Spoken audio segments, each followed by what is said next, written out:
Here are today's headlines. A supplementary grant of 10.2 billion rupees has been approved by the Economic Coordination Committee for the Hangor-class submarine project.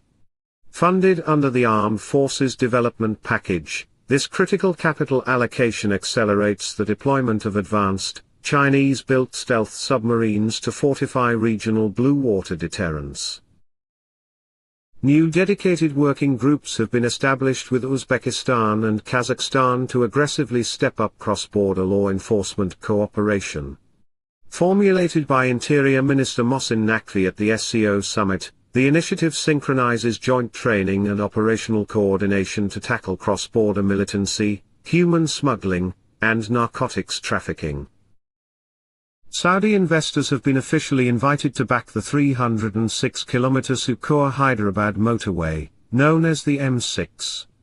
The 6-lane corridor completes a vital north-south transit backbone, offering completely uninterrupted high-speed logistics connectivity directly linking southern ports to northern military headquarters.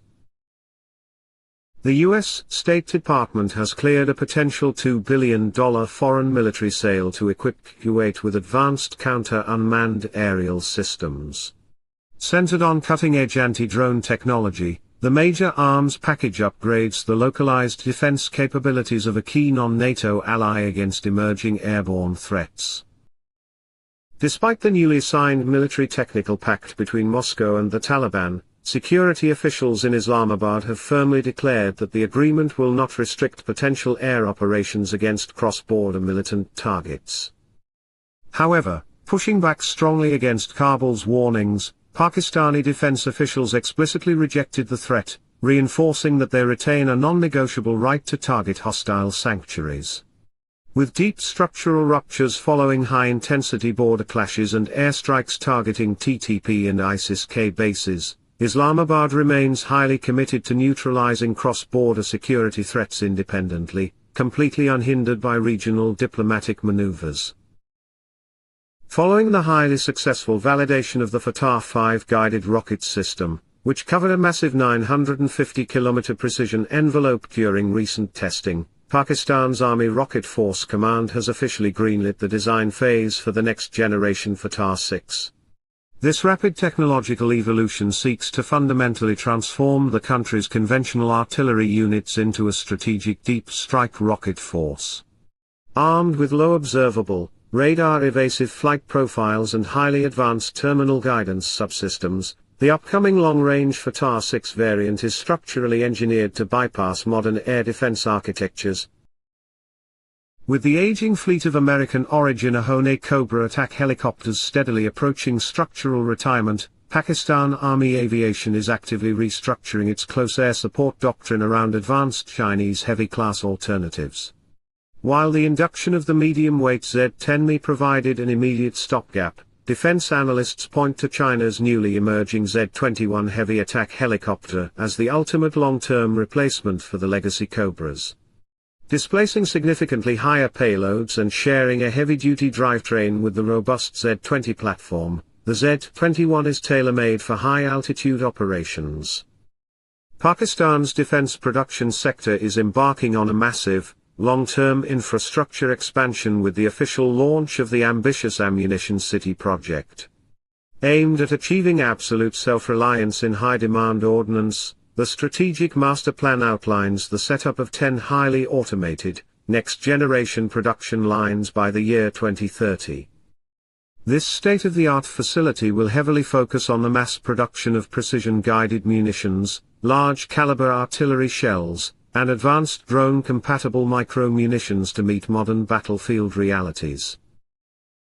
Lebanese Armed Forces Commander General Rodolphe Heikel has arrived in Islamabad on a high-stakes official visit, highlighting Pakistan's expanding role as a diplomatic mediator in the Middle East.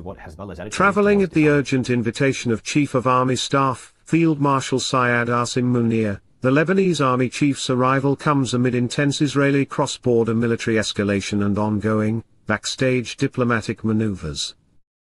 Strategic sources indicate the visit is deeply intertwined with Islamabad's direct mediation efforts between Washington and Tehran, aimed at stabilizing fragile regional ceasefires.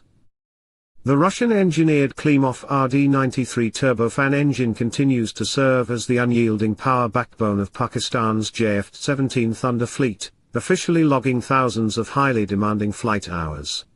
From high-altitude border monitoring over the rugged Karakoram range to intense multi-role intercept exercises, the robust engine has proven its mechanical reliability and structural resilience under peak operational stress.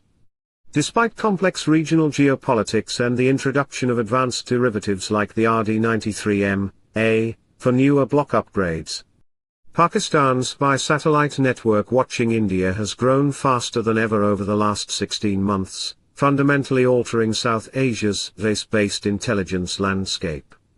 By launching 6 advanced Earth observation satellites into sun-synchronous orbits with dedicated Chinese assistance, Islamabad has effectively tripled its reconnaissance reach. This rapidly deployed constellation creates an exceptionally tight revisit schedule, allowing continuous, high-resolution tracking of frontline strategic corridors every 48 hours. Utilizing sophisticated electro-optical sensors and onboard artificial intelligence, the expanded satellite web entirely closes legacy blind spots.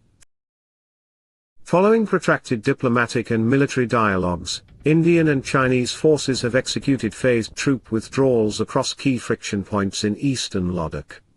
The tactical disengagement, which primarily focused on resolving prolonged standoffs along the line of actual control, has replaced high-intensity frontline deployments with highly monitored buffer zones.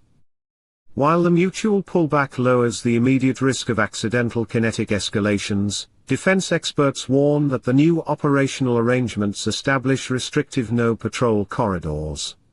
As both militaries reposition assets to permanent rear bases, the evolving border geography continues to challenge legacy territorial claims, forcing a fundamental restructuring of forward defense doctrines and surveillance protocols along the highly sensitive Himalayan frontier.